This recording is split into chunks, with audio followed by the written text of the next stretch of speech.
এর মধ্য দিয়ে রবীন্দ্রনাথ ঠাকুর সেই সময়টিকে তুলে ধরেছেন যখন যে সময়টাকে আমার দাদু ঠাকুমারা বলতেন সব তীর্থ বারবার, গঙ্গা সাগর একবার। আজ সে পরিস্থিতি আর নেই। এটা আমাদের গর্বের। বিজ্ঞানের অগ্রগতির জন্য, বিজ্ঞান মনস্কতার জন্য আমরা সেই অবস্থাটা কাটিয়ে উঠেছি। রবীন্দ্রনাথ ঠাকুরের দেবতার গ্রাস। তার আগে আমি সিদ্ধিদাতা গণেশকে আমার প্রণাম জানাই, আপনাদের সকলকে শুভেচ্ছা জানাই। গণেশই প্রথম কথিত আছে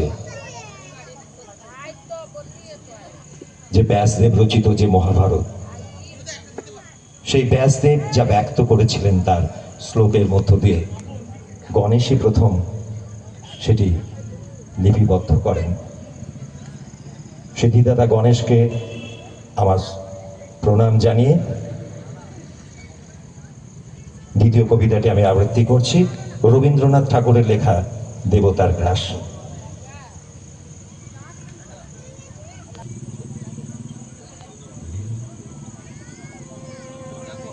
গ্রামে গ্রামে সেই বার্তা রটি গেল ক্রমে, মৈত্র মহাশয় যাবে সাগর সঙ্গমে তীর্থ স্নান লাগি।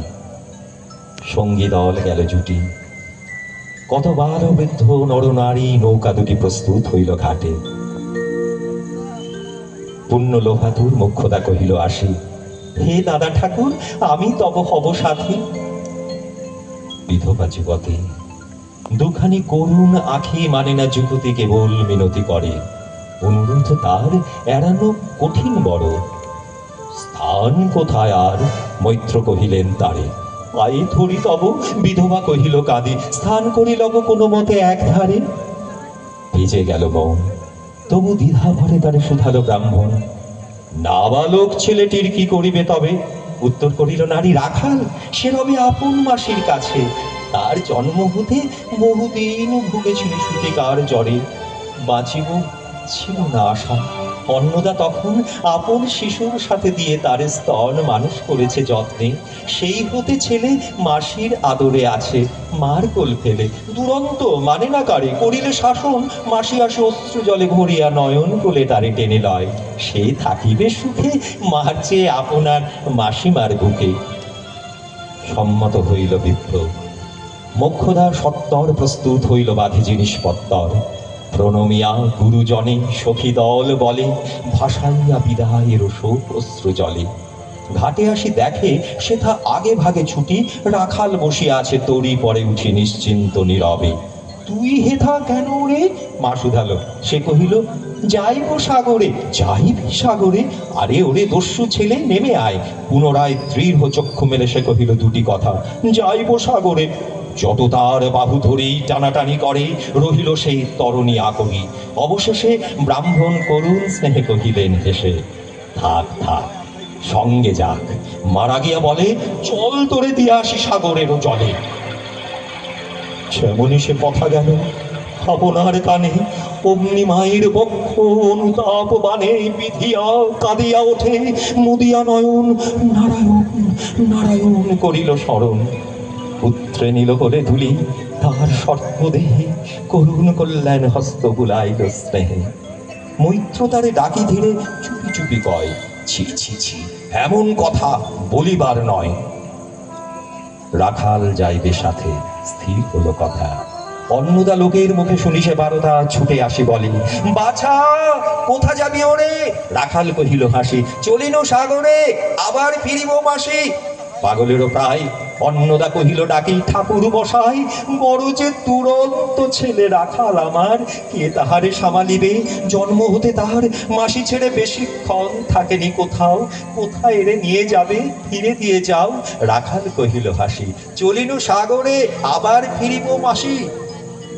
বিপ্র স্নেহ ভরে কহিলেন, যতক্ষণ আমি আছি ভাই তোমার রাখাল লাগি কোনো ভয় নাই। এখন শীতের দিন, শান্ত নদী নদ, অনেক যাত্রীর মেলা, পথের বিপদ কিছু নাই। যাতায়াতে মাস দুই কাল তোমারে ফিরায় দিব তোমার রাখাল। শুভক্ষণে দোটকাসরেই নৌকা দিল ছাড়ি, দাঁড়ায় রহিল ঘাটে যতগুলো নারী অশ্রু চোখে। হেমন্তের প্রভাত শিশিরে ছল ছল করে গ্রাম চূর্ণী নদী তীরে। যাত্রীদল ফিরে আসে, সাঙ্গ হলো মেলায়, তরুণী তীরেতে বাঁধা অপরাহ্ন বেলা জোয়ারেরও আসে। কৌতূহল অবসান, কাঁদিতেছে রাখালের গৃহগত প্রাণ মাসির কোলেরও লাগি। জল, শুধু জল দেখে দেখে চিত্ত তার হয়েছে বিকল। মসৃণ চিক্কণ কৃষ্ণ কুটিল নিষ্ঠুর, লোলুপ লেলিহ জিহ্ব সর্প সমক্রূর।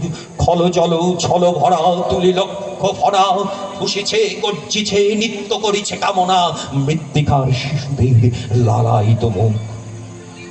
হে মাটি, হে স্নেহময়ী, ওই মৌন মুখ, ওই স্থির, ওই ধ্রুব, ওই পুরাতন, সর্ব উপদ্রব সহা আনন্দ ভবন শ্যামল কমলা।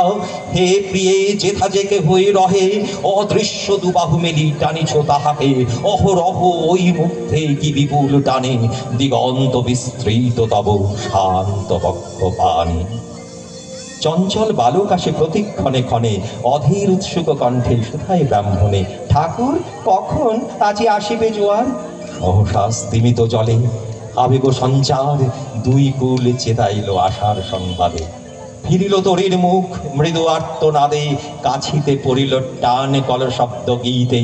সিন্ধুর বিজয় রথ বসিল নদীতে, আসিল জোয়ার। মাঝি দেবতারে শুনি তড়িৎ উত্তর মুখে খুলে দিল তরি। রাখাল শুধায় আসি ব্রাহ্মণেরও কাছে, দেশে পৌঁছিতে আর কতদিন আছে? সূর্য অস্ত না যাইতে ক্রোশ দুই ছেড়ে, উত্তর বায়ুর বেগ ক্রমে ওঠে বেড়ে। রূপনারায়ণের মুখে পড়ি বালুচর, সংকীর্ণ নদীর পথে বাঁধিল শবর। জোয়ারের স্রোতে আর উত্তর সমীরে উত্তাল উদ্দাম, তরণী ভিড়াও তীরে, উচ্চ কণ্ঠে বারংবার কহে যাত্রীদল। কোথা তীর, চারিদিকে কীর্তনমত্ত জল, আপনার রুদ্র নৃত্যে দেয় করতালি লক্ষ লক্ষ হাতে। আকাশের দেয় গালি ফেনিল আক্রোশে, একদিকে যাই দেখা অতিদূর তীর প্রান্তে নীল বনরেখা, অন্যদিকে লুব্ধ ক্ষুব্ধ হিংস্র বাড়ি রাশি। প্রশান্ত সূর্যাস্ত পানে উঠিছে উচ্ছ্বাসী ক্ষত বিদ্রোহ ভরে। নাহি মানে হাল, ঘুরে টলমল তরি অশান্ত, মাতাল মূর্খ সম তীব্র শীত পবনের শনি। মিশিয়া ত্রাসের হিম নরনারী গণে কাঁপাইছে থরহরি। কেহ হতবাক, কেহ বা ক্রন্দন করে, ছাড়ি উদ্ধ ডাক ডাকে আত্মজনে। মৈত্র শুষ্ক পাংশু মুখে চক্ষু মুদি করে জপ, জননীর বুকে রাখাল লুকায় মুখ কাঁপিছে নীরবে। তখন বিপন্ন মাঝি ডাকি কহে সবে, বাবারে দিয়েছে ফাঁকি তোমাদের কেউ, যা মেনেছে দেয় নাই তাই এত ঢেউ। অসময়ে এত তুফান, শুনো এই বেলা করহ মানব রক্ষা, করিও না খেলা ক্রুদ্ধ দেবতার সনে। যার যত ছিল অর্থ বস্ত্র যাহা কিছু জলে ফেলি দিল, না করি বিচার। তবু তখনই পলকেই তরিতে উঠিল জল দারুণ ঝলকে। মাঝি কহে পুনর্বার, দেবতার ধনে কে যায় ফিরায় লয়ে, এই বেলা শোন। ব্রাহ্মণ সহসা উঠি কহিলা তখনই মোক্ষদ্বারে লক্ষ্য করি, এই সেই রমণী। দেবতারে সফি দিয়ে আপনার ছেলে চুরি করে নিয়ে যায়, তাও তারে ফেলে এক বাক্যে গর্জিয়ে ওঠে তরাসে নিষ্ঠুর যাত্রী সবে। কহে নারী, হে দাদা ঠাকুর, রক্ষা করো, রক্ষা করো। দুই দৃঢ় করে প্রাণপণে রাখালের পক্ষে চাপি ধরে। হচ্ছিয়া গর্জিয়া উঠি কহিলা ব্রাহ্মণ, আমি তোর রক্ষা কর্তা। রোষে নিশ্চেতন মা হয়ে আপন পুত্র দিলি দেবতারে, শেষকালে আমি রক্ষা করিব তাহারে। শোধ দেবতারে ঋণ, সত্য ভঙ্গ করে এতগুলি প্রাণী তুই ডুবাবি সাগরে। মোক্ষদা কহিল, অতি মূর্খ নারী আমি, কি বলেছি রোষ বসে ওগো অন্তর্যামী। সেই সত্য হলো, সে যে মিথ্যা কত দূর তখনই শুনে কি তুমি বোঝনি ঠাকুর? রূপী মুখের বাক্য শুনেছ দেবতা, শোনোনি কি জননী অন্তরেরও কথা? বলিতে বলিতে যত মিলি মাঝি দাঁড়ি, বল করে রাখালে রে নীল ছিঁড়ি কারি মার বক্ষ হতে। মৈত্র মুদি দুই আখি ফিরায় রহিল দ্বন্দ্বে দ্বন্দ্বে চাপি বলে। কেদারে সহসা মর্মে মর্মে আঘাতিল বিদ্যুতের কষা, দংশিল বৃশ্চিক দংশ। মাসি মাসি মাসি বিন্ধিল বহ্নির শলা, রুদ্ধ কর্ণে আসে নিরুপায় অনাথের অন্তিমের ডাক। চিৎকারে উঠিল বিপ্র, রাখ রাখ রাখ। অবসা হেরিল চাহি, মরছিয়াছি পড়ে, মোক্ষদা চরণে তার। মুহূর্তের তরে উড়ন্ত তরঙ্গ মাঝে মেলিয়ার্ত চোখ। মাসি বলি পুকারিয়া, মিলালো বালক অনন্ত তিমির তলে। শুধু ক্ষীণ মুঠি বারেকে ব্যাকুল বলে, ঊর্ধ্ব পানে উঠি আকাশে আশ্রয় খুঁজি। ডুবিল হতাশে, ফিরায় আনিব তোরে ওই ঊর্ধ্বশ্বাসে। ব্রাহ্মণ মুহূর্ত মাঝে ঝাঁপ দিল জলে, আর উঠিল না। সূর্য গেল অস্তাচলে।